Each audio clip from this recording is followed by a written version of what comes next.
Buenos días. Esta plática se llama Operación Peligro. Y no se trata de enfrentarte a tu esposa enojada, aunque desde luego ahí corres un gran peligro. Se trata de una extraordinaria historia de valor, riesgos, estrategia, aventura y pelea. Va a estar bien emocionante, no te lo pierdas. Todos hemos visto películas emocionantes, de acción, llenas de peligro, llenas de suspenso, donde el héroe realiza hazañas increíbles, ¿no? Películas como las de Misión Imposible, las del 007 y muchas más. A propósito del 007, un día llegó el agente 007 a México y llegó frente al agente de migración mexicano y el agente le pregunta: nombre, Bond, James Bond. Dice: muy bien, entonces, joven, usted se llama Bond, James Bond. No, James y Bonaparte. Ah, órale, James Bonaparte. No, James Bond y ya. Ah, James Bonilla, mire, hasta primos salimos.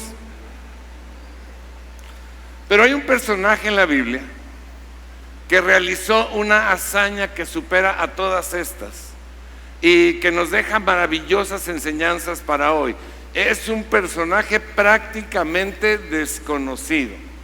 No ve usted pósters de él, no ve historias bíblicas de él, no sale en ningún libro, en ninguna portada, no hay predicaciones que lo nombren, no tenemos estudios en logros que siquiera digan su nombre. O sea que la revolución no le ha hecho justicia. Pero hoy lo vamos a conocer, hoy le voy a contar su increíble historia y tú le vas a querer poner su nombre a tu próximo hijo. O se lo vas a cambiar a alguno de los que ya tienes. Y es que se vio envuelto en una de las operaciones más peligrosas, más riesgosas que se nos cuentan en la Biblia, y llevó a cabo su misión con éxito. Ni a Hollywood se le ocurriría esta emocionante historia llena de peligros. ¿Ya quieres saber su nombre? Pues no.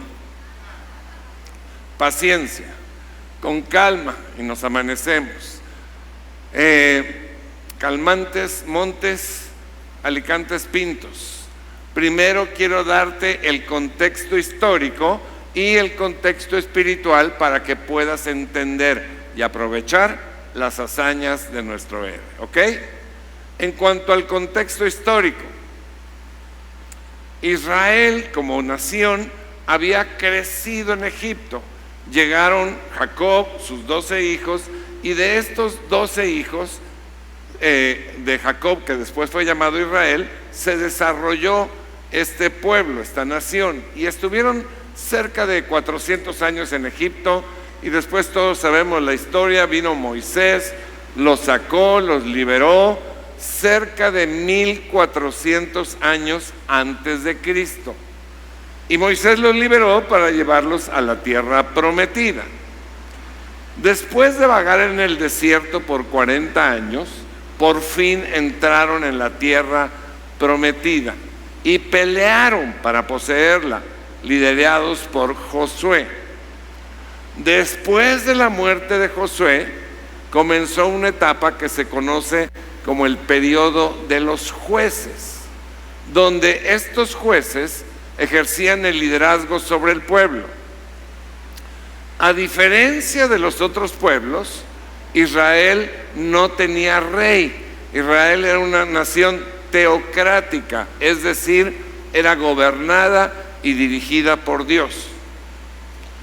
Durante este tiempo de los jueces, Dios actuaba a través de ellos, y ese periodo duró unos 300 años. Tenemos ahí 7 jueces. Es decir, este periodo comienza unos 1300 años antes de Cristo y termina unos 1000 años antes de Cristo con la coronación del primer rey de Israel, Saúl. Nuestro personaje aparece durante el periodo de los jueces, ya estando el pueblo en la tierra prometida y estando rodeados por naciones paganas.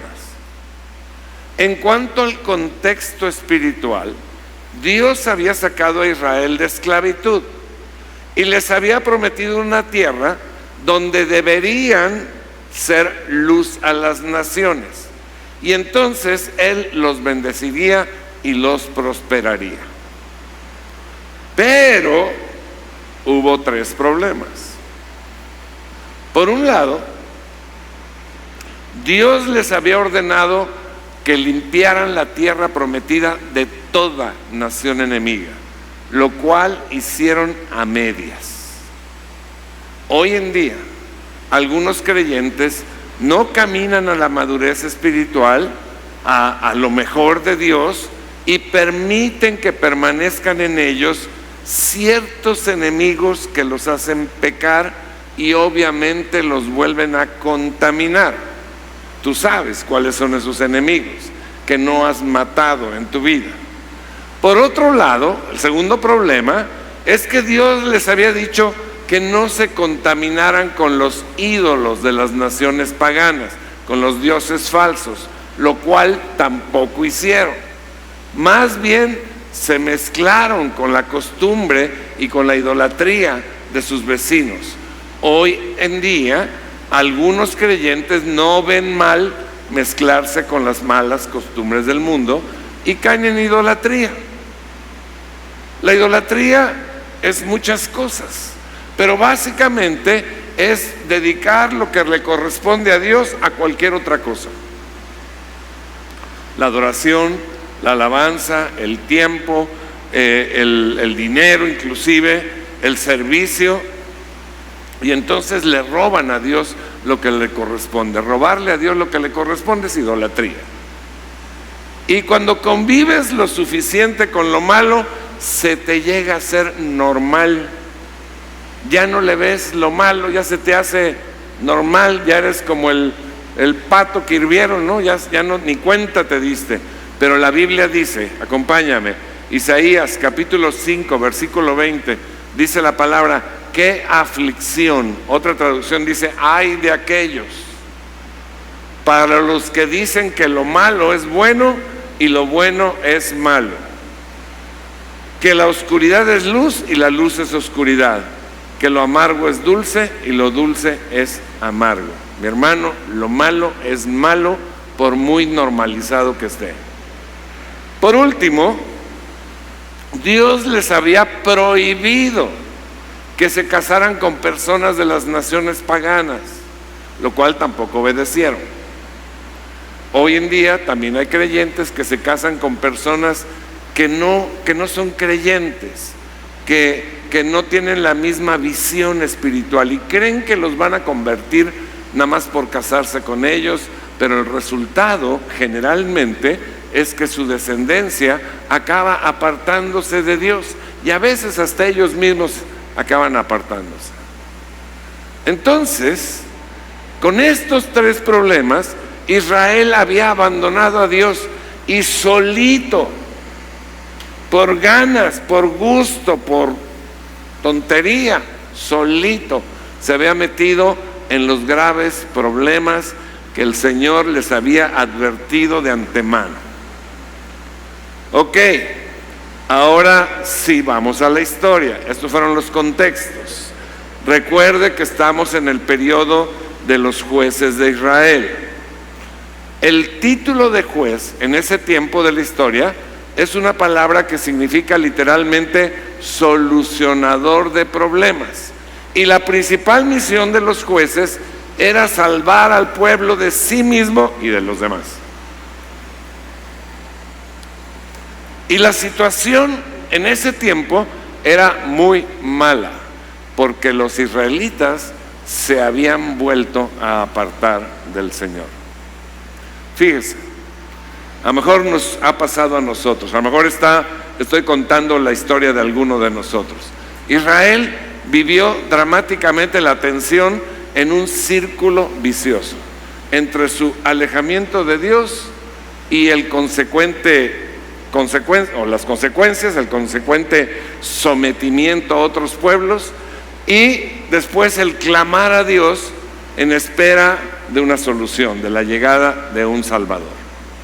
Esta parte central de este círculo vicioso de apartarse de Dios, caer en sometimiento, clamar a Dios, ser liberado, apartarse de Dios, se repite hasta 7 veces en este periodo de los jueces, con diferentes jueces, con diferentes enemigos, pero latiendo siempre el mismo problema espiritual. Y la actuación de estos jueces repiten este esquema teológico. Los israelitas obraron mal a los ojos del Señor, provocando que un enemigo los dominara, pero clamaron al Señor, que les proveyó un Salvador y entregó en sus manos al enemigo, dando así paz por un tiempo, hasta que se volvían a apartar de Dios. ¿Nos suena conocido? Tal vez lo hemos vivido. Bueno, pues eso era lo que sucedía en tiempos de nuestro héroe.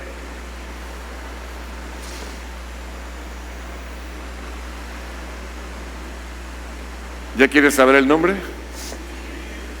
No. Vamos a Jueces, capítulo 3, versículo 12. Vamos allá a situarnos ahí. De nuevo, o sea, otra vez, los israelitas hicieron lo malo a los ojos del Señor, y por la maldad de ellos, el Señor le dio dominio sobre Israel al rey Eglón. Aprendas ese nombre, Eglón, de Moab, o sea, rey de Moab. Eglón salió con otras 2 naciones, los amonitas y los amalecitas, y salió a pelear, derrotó a Israel y tomó posesión de Jericó, una ciudad importante, la ciudad de las palmeras. Entonces los israelitas sirvieron a Eglón, rey de Moab, durante 18 años.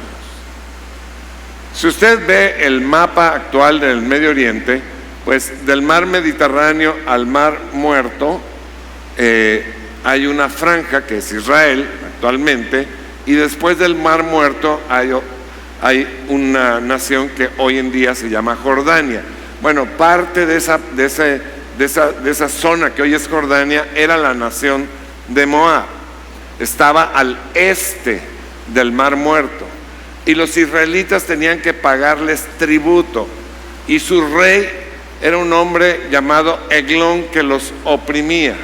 Entonces, después de 18 años, los israelitas empezaron a clamar a Dios por auxilio, y Él les levanta un Salvador, nuestro héroe. ¿Sabe cómo se llamaba?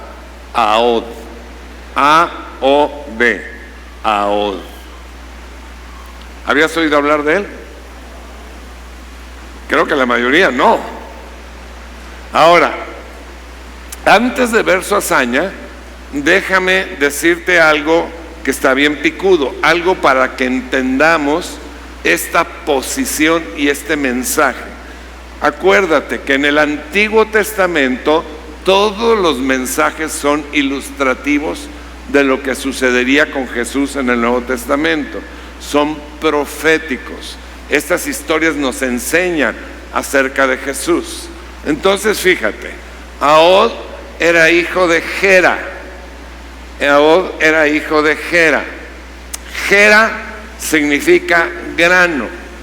Jesús dijo, Juan capítulo 12, versículo 24, ciertamente les aseguro que si el grano de trigo no cae en tierra y muere, se queda solo, pero si muere, produce mucho fruto.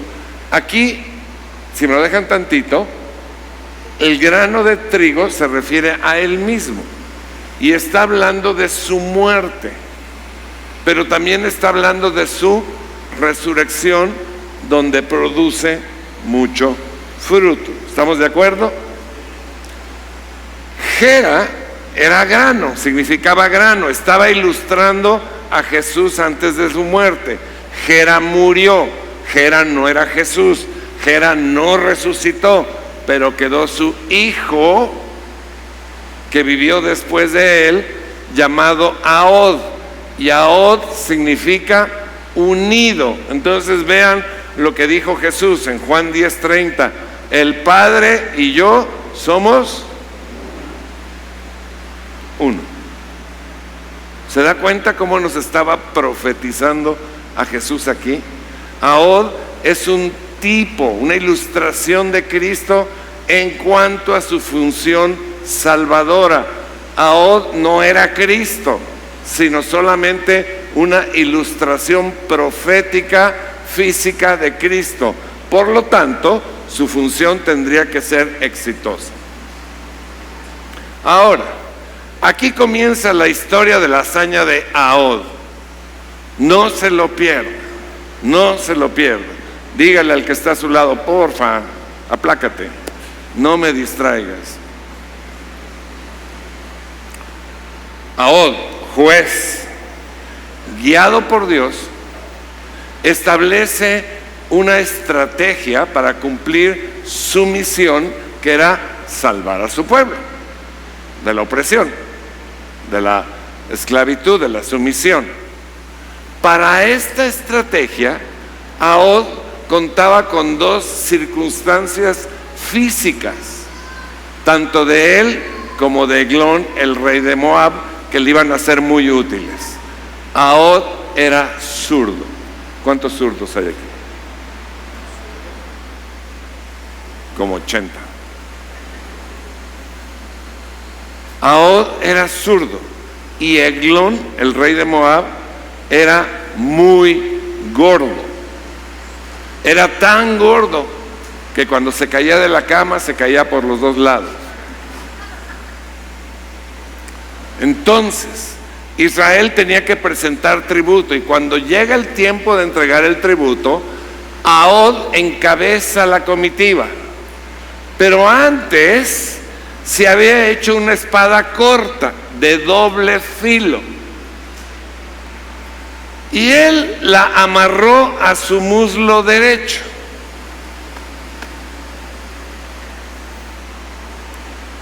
Debajo de su túnica, debajo de su ropa.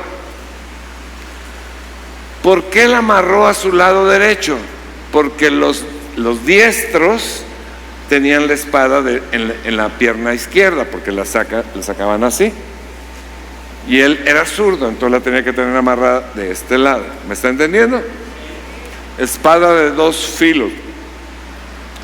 Acuérdense que la Biblia dice que la palabra de Dios es una espada de dos filos. Bueno, llegar a la corte del rey implicaba muchos peligros para un extranjero.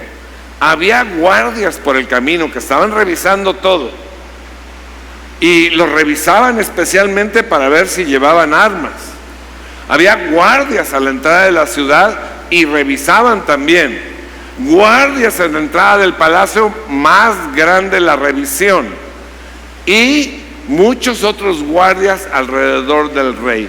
Así que querer atentar contra el rey era casi imposible, y si se lograba era un suicidio antes de llegar a su presencia. Pero Ahod sabía que todos los hombres de armas, todos los soldados, eran derechos, y por lo tanto llevaban la espada en la pierna izquierda.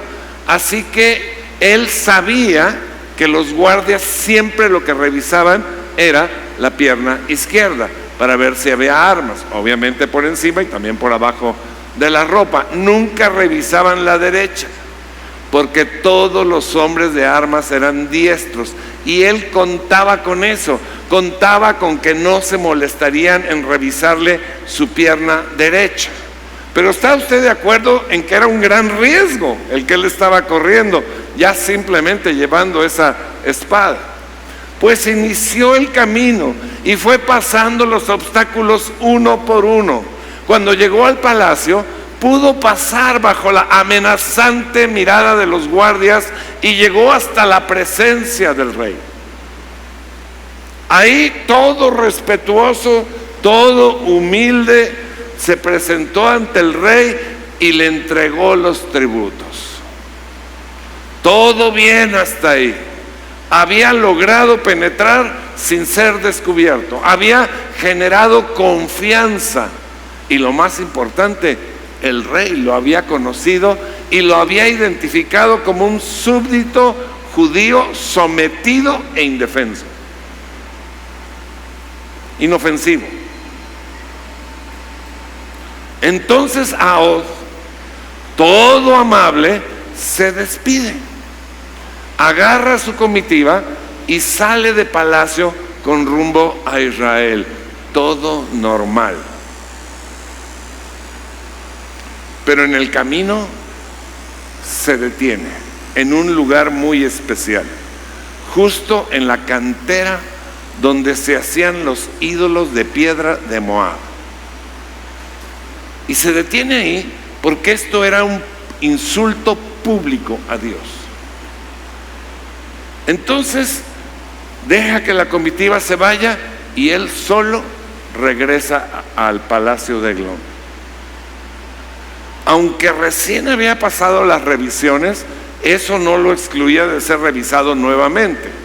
El regreso al palacio tal vez despertó alguna sospecha, pero con aplomo Ahod les comunicó a los guardias que tenía un importante mensaje para el rey.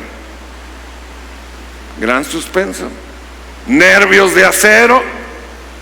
Cuando por fin lo dejaron pasar, se presentó ante Eglón y le dijo: tengo un mensaje secreto para usted.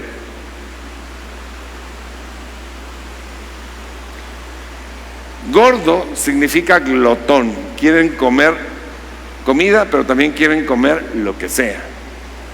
Curioso. Entonces, el rey ordenó a sus sirvientes y a sus guardias desalojar el lugar en que se encontraba. Ya no estaba en la sala del trono, estaba en una especie de depa que tenía en la parte alta, donde iba a meditar y había baño, ¿no? A meditar o a leer el periódico o algo, ¿no? Era un depa de descanso en la planta alta. Entonces ordenó que se salieran de ahí, y cuando se quedaron a solas, Ahod se acercó más al rey y le dijo: el mensaje que te traigo es de parte de Dios. Y era cierto. Entonces el rey, picado por la curiosidad, se puso de pie con toda su gordura y se acercó más a Ahod. Y Ahod sentía que el corazón se le salía. Todo estaba saliendo como lo había planeado, pero todavía venía la parte más peligrosa de la operación. Inmediatamente Ahod, con la zurda, tomó la espada de 2 filos que llevaba en la pierna derecha y se la clavó en el vientre al rey. La espada entró en su panza tan profundamente que Ahod no la pudo sacar. No pudo gritar, no se pudo mover, no la pudo evitar, y hasta el mango de la espada la cubrió la gordura, la panza del rey. Eglón, que era extremadamente gordo, no tuvo tiempo de reaccionar. Ni un sonido salió de su boca y cayó muerto. Para Ahod ya no había vuelta atrás. Ahod estaba en el palacio real, los guardias estaban afuera, en el patio, estaban en la ciudad, estaban en los caminos, rodeado de guardias en un país extranjero, y si era atrapado sería torturado y ejecutado. Así que con toda sangre fría se fue a la puerta del depa y le puso llave, la trancó, y saltó desde la ventana de la planta alta al patio y se fue escondiendo donde podía. Logró salir del palacio, luego logró salir de la ciudad huyendo hacia Israel. Mientras tanto, los guardias de palacio, después de un tiempo, vinieron al depa y, a ver la puerta trancada, pensaron que el rey estaba en el baño haciendo sus necesidades, y como estaba tan gordo dijeron: pues esto va para rato. y lo dejaron en paz.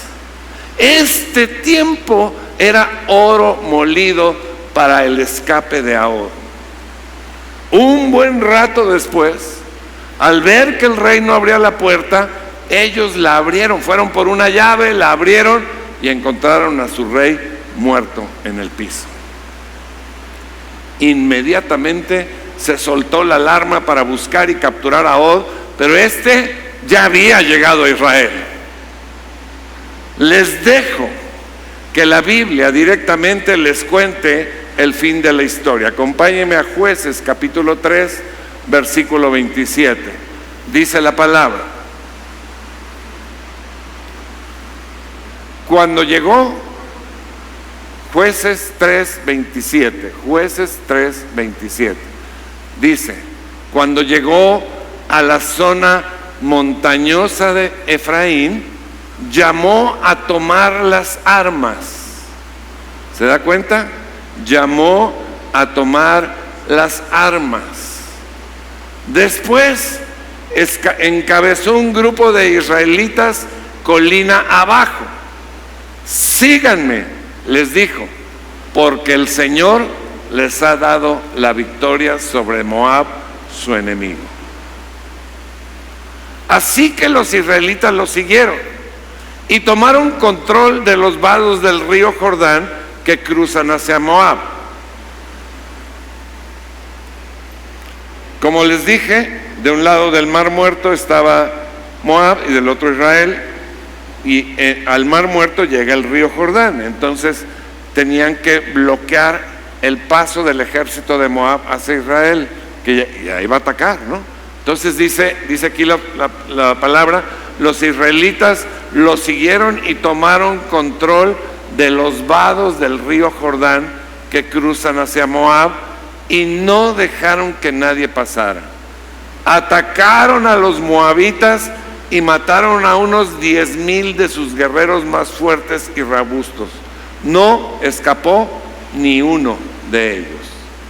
Así que Israel conquistó a Moab en aquel día y hubo paz en la tierra durante 80 años. ¿Qué tal? ¿Padrísima? Dale un aplauso a Ahod. Maravillosa historia de gran suspenso, aventura, emoción. El resultado fue no solo la libertad de Israel, sino que se cambiaron los papeles de dominado a dominador. Obra que Jesús hizo por nosotros con su victoria en la cruz. Antes el diablo nos dominaba, ahora somos dominadores. Mediante Jesús tú eres un vencedor sobre el enemigo en lugar de una víctima del enemigo.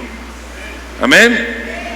La pregunta, mi hermano, ahora es: ¿qué tiene que ver la historia de Ahod contigo hoy en día? Y quiero decirte que 5 cosas muy importantes, por lo menos. Primero, que tienes que saber en esta historia, es que todo pecado tiene consecuencias. Todo alejamiento de Dios tiene consecuencias. Pero Dios siempre está listo para rescatarte si clamas a Él. Así lo pudo comprobar Israel y así sigue vigente para ti. Amén. Dice el Salmo 103, versículo 3. Él, ¿quién es Él? Dios. Él es quien perdona todas tus iniquidades, el que sana todas tus dolencias, el que rescata del hoyo tu vida, el que te corona de favores y misericordias. Entonces, la primera cosa que tienes que saber es esa.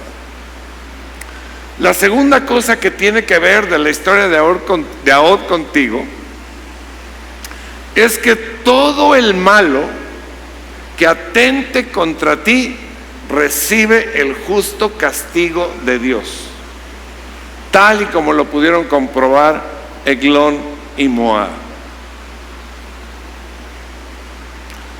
Tal vez este castigo no sea en el tiempo que tú quieras y tal vez ni siquiera lo veas, pero que no te quepa la menor duda de que Dios siempre hace justicia. Dice la palabra en Isaías capítulo 13, versículo 11, dice: yo, el Señor, castigaré al mundo por su maldad y a los perversos por su pecado. Aplastaré la arrogancia de los soberbios y humillaré el orgullo de los poderosos. Así que no tomes venganza contra ellos ni los odies, más bien ora por ellos, para que tal vez se arrepientan, reconozcan a Jesús y se salven del castigo eterno. La tercera cosa que tiene que ver contigo en esta historia de Ahod es que solo puedes enfrentarte a tu enemigo cuando usas el poder del Espíritu Santo y la espada de dos filos, que es la palabra de Dios, tal como hizo Ahod y tal como hizo Jesús en su enfrentamiento con Satanás en el desierto. La cuarta cosa que tiene que ver contigo en la historia de Ahod es que la victoria solo viene en equipo. Ahod hizo una gran hazaña él solo, pero la victoria definitiva vino cuando el pueblo de Israel lo acompañó a la batalla. Tu equipo es la iglesia. La iglesia no es un edificio. La iglesia es el conjunto de las personas que creen en Jesucristo como su Salvador. Tú puedes pelear las batallas solito, pero si quieres la victoria final, necesitas de tu iglesia. Este grupo de personas es una iglesia. La iglesia no es del pastor, no es de la pastora, es de Jesucristo. Y tú puedes ser parte de esa iglesia. Pero para ser parte de ese equipo que tú necesitas, debes integrarte al equipo. ¿Cómo? Asistiendo fielmente, sirviendo, diezmando, ofrendando. Nadie te puede obligar, es tu decisión, pero tú necesitas un equipo. La iglesia es el cuerpo de Cristo y una de sus funciones, dice la misma palabra, es ayudarse mutuamente. Ve Efesios capítulo 4, versículo 16, dice: de quien todo el cuerpo, está hablando de Jesús, la cabeza, dice: de quien todo el cuerpo, bien concertado y unido entre sí, por todas las coyunturas, partes del cuerpo. Entonces, si está una persona a tu lado, dile: ¿qué onda, coyuntura? ¿Cómo estás? Dice: todas las coyunturas. Nosotros somos una coyuntura, una parte del cuerpo. Dice: se ayudan ¿cómo? Mutuamente, según la actividad propia de cada miembro. Aquí, por ejemplo, hay unos que te ayudan a cuidar a tus niños, otros que te ayudan en el cunero, otros que te ayudan en la cafetería, otros que te ayudan acomodando las sillas, otros que te ayudan cantando, otros que te ayudan enseñando en los cursos, etcétera, etcétera. Cada uno según la actividad propia. Entonces, la victoria total, final, solo viene en equipo, cuando formas parte de ese equipo. Y la quinta y última cosa que la historia de Ahod tiene que ver contigo es esto, mi hermano. Fíjate, había 12 tribus en Israel. La más fuerte, la más potente, la más importante, de la que desciende el rey David, Jesús, es la tribu de Judá. Y la más chiquita, la menos mencionada, la más pequeñita, es la tribu de Benjamín. Ahod era de la tribu de Benjamín. Y dentro de cada tribu, la Biblia menciona familias de líderes, de gente importante. Y la familia de Ahod ni siquiera es mencionada. O sea que no era de los líderes ni de las importantes, ni siquiera es nombrada. Además, era zurdo. Para nosotros hoy en día ya no es tan raro o tan difícil ser zurdo, pero en aquel tiempo era una terrible desventaja.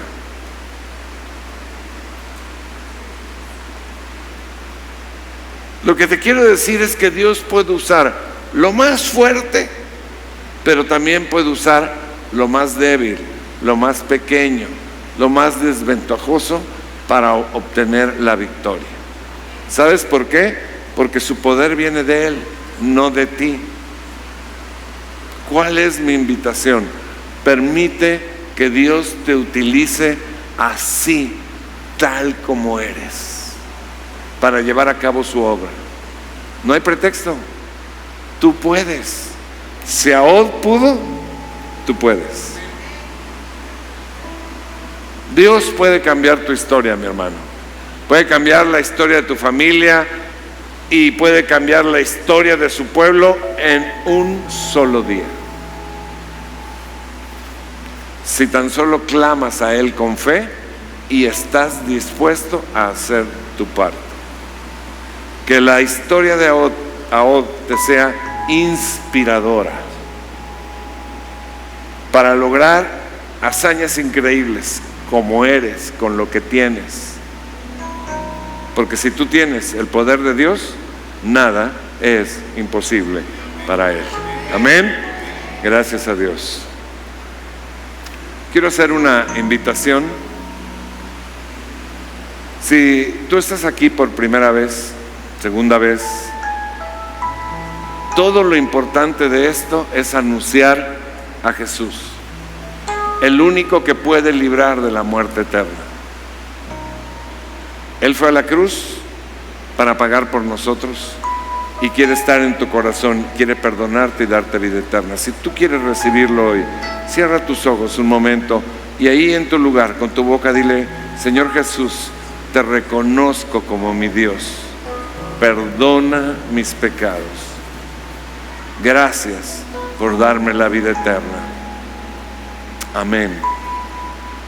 Si tú vienes por primera o segunda vez, queremos darte un pequeño obsequio, es sin ningún compromiso.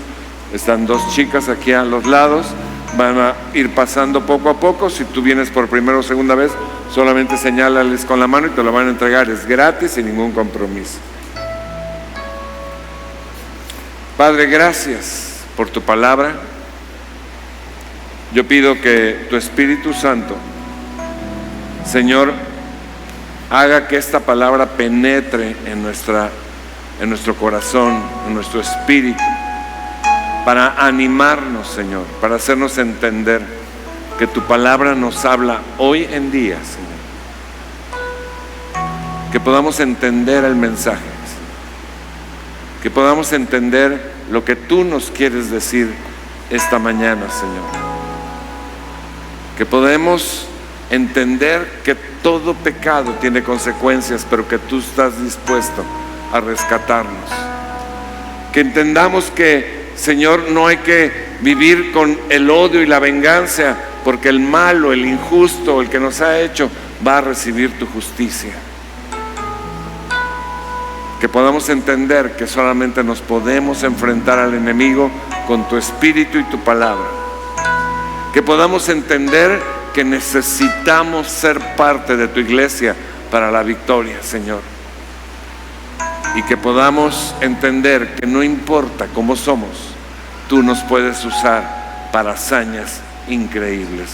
Señor, que cada uno esté dispuesto a hacer lo que tú le llames. Yo bendigo a esta congregación en tu nombre, Señor. Bendigo los dones que tú le has dado, la forma que le has dado, los talentos que tú le has dado, Señor. Que cada uno de ellos pueda ser protegido por tu mano poderosa, Señor. Que cada uno pueda lograr la victoria y la liberación que necesita, la prosperidad que necesita.